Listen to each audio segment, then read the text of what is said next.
que sea capaz de reconocer que no tiene capacidad para gobernar el Perú.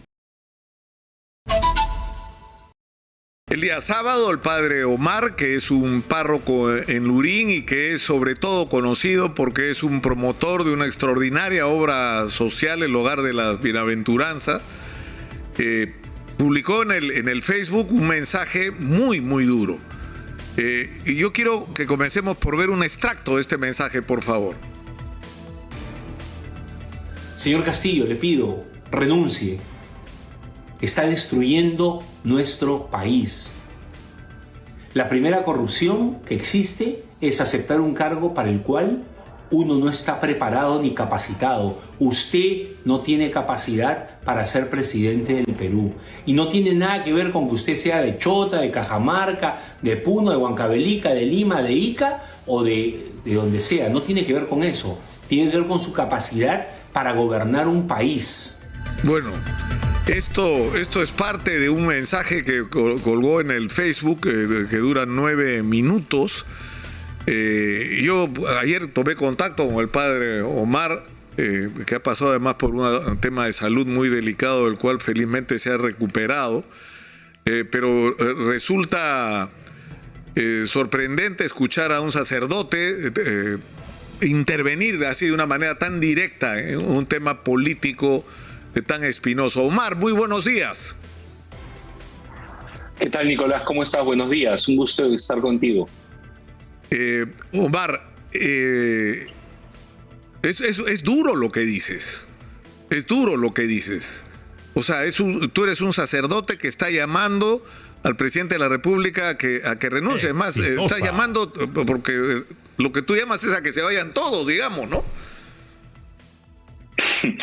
Bueno, le estoy llamando a que quede en la historia del Perú como un gran hombre, que sea capaz de reconocer que no tiene capacidad para gobernar el Perú, cosa que ya ha hecho. Él ha dicho claramente que no está preparado para ser presidente del Perú, y que quede en la historia del Perú como un hombre que fue capaz de renunciar a eso, a pesar de todo lo que esto puede traer, puede significar, para dar paso a alguien que sí pueda gobernar el Perú correctamente.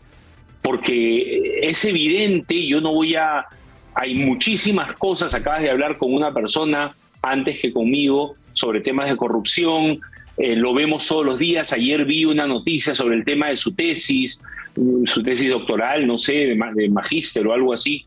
Y todos los días tenemos temas, tenemos a gente prófuga, es decir, tiene 9 meses y está envuelto en una situación terrible, pero además del tema de corrupción está el tema de su incapacidad para enfrentar los problemas del Perú, que yo no le achaco a él, no son sus. Es decir, no es él el culpable único de todo lo que está pasando, pero cuando uno entra a ser presidente del Perú, sabe a qué entra. Lo decía claramente Margaret Thatcher, decía, uno cuando entra a ser presidente de una nación no puede decir que no puede enfrentar un problema, porque cuando entra sabe a qué va a entrar, sabe a qué país va, sabe a qué país va a dirigir, sabe en qué condiciones está ese país al que va a dirigir. Él cuando entró sabía que estábamos en medio de una pandemia que no había terminado, sabía que estábamos en medio de una crisis mundial. La pandemia había desnudado cosas que muchos conocíamos de las diferencias en el Perú tan marcadas. Entonces yo lo estoy invitando a quedar en la historia del Perú como un gran hombre, a renunciar, dar un paso al costado, dejar ese poder que yo siento que tanto le ha gustado tener a él y a toda la gente que está alrededor suyo, que le encanta el poder directo o el poder tras bambalinas, porque hay un poder tras bambalinas del que también hablo, ¿no? De esa persona que no iba a ser ni portero de Palacio, está dirigiendo el país, ¿no? Es él quien está dirigiendo el país, que además es está condenado, es un delincuente, está condenado, tiene una condena por corrupción. Entonces, de eso hablo yo en mi video. Y tú te sorprendes porque un sacerdote lo haga directamente. No. Yo soy sacerdote, soy ciudadano peruano. Digo que es sorprendente que ocurra, pero no me sorprende de ti porque te conozco, Omar. Te conozco y además hemos conversado de esto durante la campaña. Y yo te decía, me acuerdo en la campaña cuando tú llamabas a no votar por el profesor Castillo, y yo te decía, pero tú eres pastor de toda la iglesia, no solamente de un sector político o de otro. Tú eres una persona, y debo decir que tienes razón, eres un ciudadano que tienes derecho a expresar su opinión, ¿no? Ahora, acá en este espacio, mi querido Omar, que Monseñor Pedro Barreto le pidió al presidente públicamente que lo reciba, que lo escuche, que enmiende el rumbo, que todavía estaba a tiempo, que esta era su última oportunidad, que había que formar un gobierno de unidad nacional, que había que convocar al acuerdo nacional para abrir el espacio, ¿no es cierto?, para enfrentar los difíciles retos que tiene el país, y ya todos sabemos cuál fue la respuesta, ¿no? Sí, le dijeron miserable. Esa fue la respuesta. ¿Qué más puedes esperar de este gobierno? ¿Qué más? Ya, mira, yo digo en el inicio de mi video que me quedo callado, no porque me hayan callado. Me quedo callado porque era tiempo de silencio, era tiempo de darle una oportunidad estos meses te refieres. a este hombre y exitosa. Y este equipo, o sea, desde la campaña, después sí hablo un par de cosas muy ligeras, pero luego me quedo callado porque era tiempo de darle una oportunidad a este hombre de demostrar que realmente podía gobernar el Perú. Pero este hombre no es estadista, no puede ser presidente del Perú. Ya Monseñor Barreto le pidió todo eso, ¿y cuál fue la respuesta? Le dijeron miserable. Que el primer ministro trate de arreglarla diciendo que es una frase popular, eso nadie se lo cree, y tú sabes perfectamente que nadie se lo cree, ¿no? Entonces, esa fue la respuesta. ¿Qué más podemos esperar de este gobierno? ¿Qué más podemos esperar de este gobierno? Ahora, tú dices, Omar, en el mensaje que has grabado en el Facebook, que has colgado en el Facebook, que se tienen que ir todos, ¿no es cierto? Porque lo que tienes al frente no solamente es un presidente que tú consideras que no está calificado, sino un Congreso. Creo que tu expresión se ha ganado a pulso el desprestigio, ¿no es cierto? Que la última encuesta es una cosa ya espantosa, ¿no? Tengo los números por acá, es algo así como 86, es 83.6 de desaprobación tiene el Congreso de la República y 12.7 de aprobación. O sea, ya todos los récords posibles de batir los batió, de impopularidad y de desprestigio. Mira, este Congreso, el anterior, y todos los anteriores han estado por el mismo rumbo. Pero yo debo reconocer que también hay una campaña, con esto no justifico a un Congreso ineficiente que ha estado más interesado siempre, y el actual le pasa lo mismo, más interesado siempre en sus cálculos políticos, en qué pueden redituar políticamente a futuro. Y eso es evidente, eso es notorio, de eso todos nos damos cuenta, no somos ciegos. Pero también debemos reconocer que estos encuentros de ministros descentralizados le han servido al presidente y a sus ministros para sembrar más el rechazo al Congreso, que no hay necesidad de hacerlo mucho porque solito se desprestigió. El Congreso le ha dado carne a las fieras para que lo devore. El Congreso le ha dado motivo, se ha ganado a pulso ese rechazo reflejado en esas encuestas. Entonces, si se va el presidente, que se vayan todos y convoquemos nuevamente. Ahora, el problema viene después. ¿Cómo votamos nosotros los peruanos? ¿Cuál es nuestra razón para votar? A mí me sorprendió, yo parto de este video saliendo de una entrevista, tocando una entrevista que tú le haces a la señora Verónica. A Verónica, sí, claro. Donde ella se atreve a decir, tú le preguntas si no se arrepiente de haber apostado por Castillo. Y ella dice que no se arrepiente. Y dice que definitivamente Castillo lo hubiera hecho mejor que Keiko Fujimori, que fueron las dos que quedaron en la segunda vuelta. Y yo digo que cualquier candidato que estuvo en esa campaña lo hubiera hecho mejor que Pedro Castillo. Cualquiera. ¿Cómo sabe ella que Keiko lo hubiera hecho peor o otro candidato lo hubiera hecho peor? Tiene una bola de cristal, es pitoniza. ¿Cómo lo sabe? Mira el argumento que usa, un argumento falaz. Por eso digo que usa argumentos falaces. Ella dice, imagínate, Nicolás, que Keiko quería privatizar la vacunación. Usa esa frase. Oye, nos estamos olvidando que cuando la pandemia arreciaba y el presidente de aquel entonces, el señor Martín Vizcarra, no tenía capacidad y salió este escándalo de las vacunas chinas que llegaron, que algunos se vacunaron y no había capacidad y veíamos que los países de Latinoamérica ya tenían vacunas y nosotros no. Muchas voces se levantaron diciendo ¿por qué no permiten que la empresa privada traiga las vacunas para sus trabajadores o para quien pueda pagarlas en ese momento, y así le quitamos carga al Estado. Esa fue la razón. ¿Cuántas vidas de las más de 200.000 que han fallecido se hubieran salvado si eso se hubiera permitido? ¿Cuántas vidas? Pero mire el argumento que usa. Ahora, Omar, y eso es lo que a mí me indignó y por eso comencé mi video. Tu hashtag es, ¿cómo es? Te lo dije, ¿no? Te lo dije, porque tú lo dijiste, ¿no? Tú advertiste que esto que estamos viviendo hoy podía ocurrir. Sin embargo, tú no crees que hubo un espacio, un momento en que fue posible que las cosas ocurrieran de una manera diferente.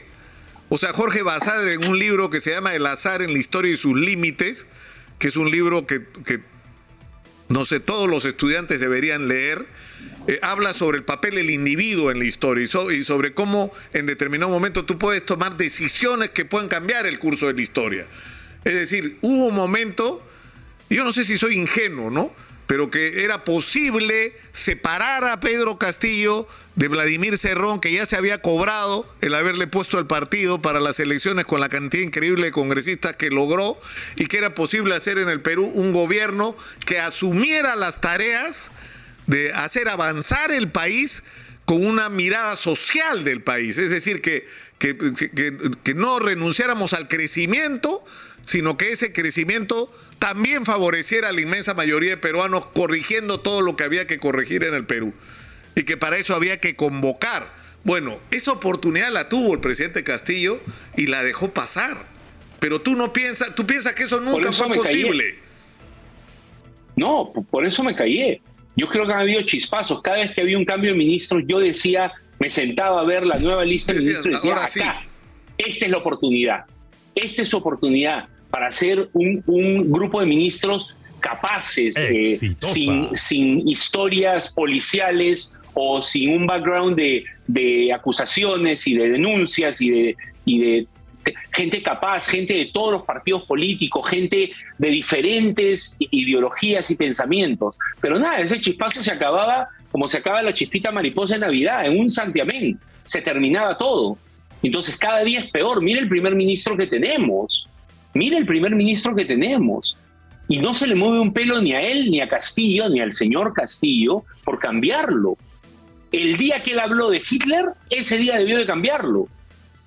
Hay una ley intermundial, una ley que la proponen, que se llama la ley de Godwin, no sé si la conoces. No. Que dice que cuando hay una discusión y se menciona a Hitler o el nazismo, esa discusión termina en el acto. No se puede continuar discutiendo. Esa se llama la ley de Godwin.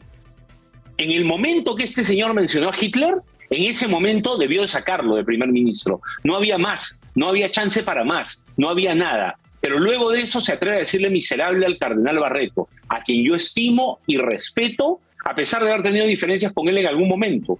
Pero yo estimo y respeto como cardenal y como persona. No, entonces, además yo conozco. Yo creo que mucha gente tuvo esperanza. Mira, yo conozco a Aníbal Torres Vázquez no solo cuando estuvo en el Colegio de Abogados, sino antes, porque hay que reconocerlo, tuvo el coraje de enfrentarse a Sendero Luminoso en San Marcos en su momento. Él es un hombre muy inteligente y muy culto. Y cuando él habla del miserable, diciendo que en realidad miserable es la manera en que usan en Cajamarca para llamar a los tacaños, ¿no? Pero él, antes de decir miserable, le dice Valverde. Y Valverde era el cura que estaba con Pizarro, ¿no es cierto?, envolviendo a Atahualpa, ¿no es cierto? Y esa referencia tampoco fue inocente. Entonces, por eso es más inteligente de lo que la gente cree. O sea, que las cosas que dice no es que se le escapan, ¿no? Porque se le van las cosas por la edad. No. Él es una persona inteligente y culta e informada. Ahora, ¿qué hacemos, Omar? ¿Cómo salimos de esto? O sea, ¿cómo además logramos algo que a estas alturas parece imposible? Pero el Perú es un país dolorosamente fraccionado, y tenemos que volver a encontrarnos. ¿Cómo hacemos? Porque no es solamente que, digamos, por ejemplo, esto de que se vayan todos, sorprendentemente es algo que de repente escuchas en las marchas de los dos lados. Es decir, que los dos lados que han estado confrontados políticamente de repente ahora quieren lo mismo, que se vayan todos y que haya nuevas elecciones. Pero ahí viene el interrogante, o sea, ¿cómo hacemos para juntarnos y cómo hacemos para que el proceso que venga sea respetado por todos, aceptado por todos, que en el proceso los partidos corrijan su falta de democracia y pongan a gente decente como candidatos y podamos elegir entre gente que valga la pena? ¿Qué hacemos, Omar? Mira, yo creo que esto tiene que pasar por primero por una actitud de humildad y de amor a la patria por todos los partidos políticos. Si no hay eso, es imposible, porque la nueva elección va a ser exactamente igual. Creo que tiene que pasar por una actitud de humildad de los líderes políticos, que sean capaces de sentarse a concertar a pesar de sus diferencias ideológicas, de visión, de mirada sobre el Perú. Creo que el Perú va a salir adelante en la medida en que los líderes políticos, los líderes en general de nuestra patria, se sienten a concertar y a ver qué es lo mejor para el Perú. Es un paso muy difícil, porque hay demasiados intereses políticos, hay demasiada gente corrupta metida en todo lado. Y creo que el problema más grave del Perú es la corrupción. Lo estamos viendo en este gobierno, lo hemos visto en el anterior, lo hemos visto en los anteriores de hace 30, 40, 50 años, vemos lo mismo. Entonces, aquí se trata de eso, pero también se trata de hablar con la verdad. ¿Por qué ahora el señor Castillo cambia lo que dijo en la campaña? Un amigo me decía ayer, no, pero todos los políticos son iguales, pero ese es pues mal de muchos, consuelo de tontos. Es decir, no porque todos son iguales, si él se ha presentado, si él viene un hombre, yo que lo veo, ¿sabes qué siento? Que tiene un rostro de un hombre bueno. Eso es lo que yo veo en el señor Castillo, el rostro de un hombre bueno, de un hombre noble, ¿me entiendes? Entonces cuando él comienza a victimizarse, ay, me tratan así porque soy de Cajamarca, porque soy de Chota, eso no es verdad, eso genera más división. Lo que hay que buscar es la unidad, y la unidad pasa porque los líderes políticos se sienten a concertar. No basta con que se vayan todos. Si se van todos, tienen que convocar elecciones y los líderes políticos tienen que concertar. Creo que la Iglesia puede servir de mediadora para esta mesa de concertación, para dialogar sobre la problemática del Perú y para ver qué es lo mejor para el Perú.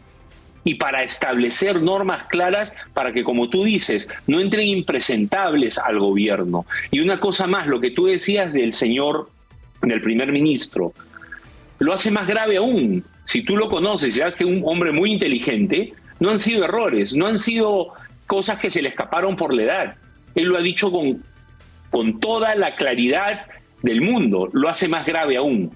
Todo esto lo hace más grave aún. Ahora, tú Omar, haces un llamado a que otros curas, otros sacerdotes, otros obispos se pronuncien sobre lo que está pasando. Exitosa. Y has saludado la declaración de la comisión de la conferencia episcopal. De la conferencia. Sí.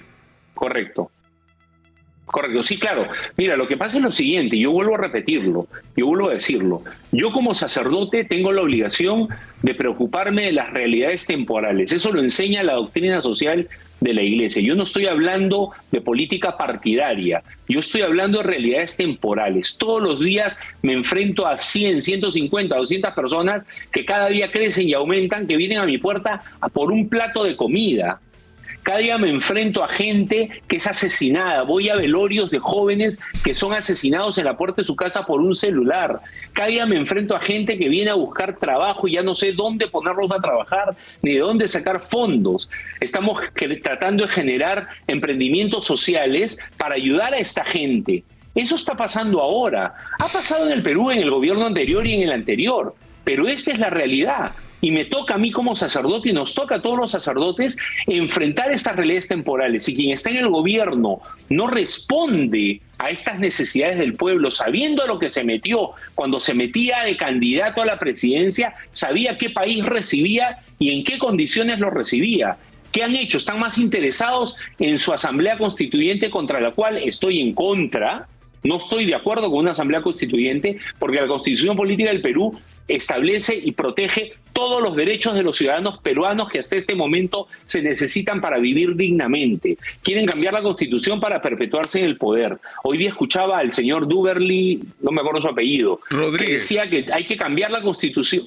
Que hay que cambiar la Constitución porque fue hecho un gobierno de facto. Entonces hay que borrar todo lo que en ese gobierno de facto se hizo. Si ese es su argumento, Omar, nada de lo que se hizo en ese gobierno de facto sirve y todo hay que quitarlo. Omar, tenemos que terminar por hoy. Yo te agradezco mucho por estar con nosotros estoy muy contento de que te hayas recuperado, Omar, que te hayas recuperado y que hayas salido con bien de los difíciles momentos que te tocaron vivir. Un abrazo, Omar. Un abrazo. Y un saludo para tu esposa que ha estado de cumpleaños. Así es, ayer. Un abrazo, Omar.